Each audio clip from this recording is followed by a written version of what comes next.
So one of my favourite things as a historian is when you get these little moments and these little insights into the sort of like everyday life of ordinary people in antiquity. For example, I love artifacts like this.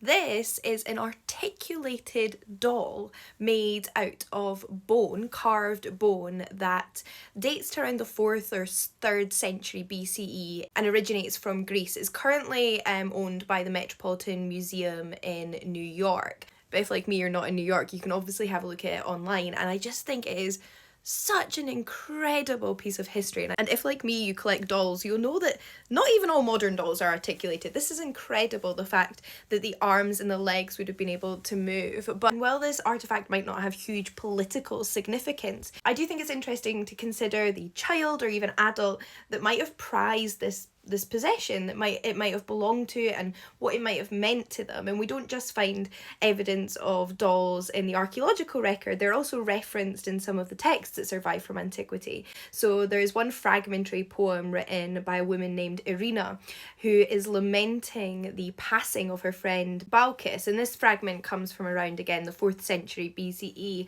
and in it she talks about their childhood and the time they spent together as girls. And although a lot of this fragment unfortunately doesn't survive in complete sentences, so we don't know exactly what she's talking about all the time, one of the lines does reference the dolls that her friend had in her bedroom, and presumably that these two girls might have played with together. And I just think it's really nice to remember these kind of ordinary, relatable little moments. I think it better helps us consider the complexity of ordinary people's lives, and particularly for me, the complexity of women's lives in antiquity.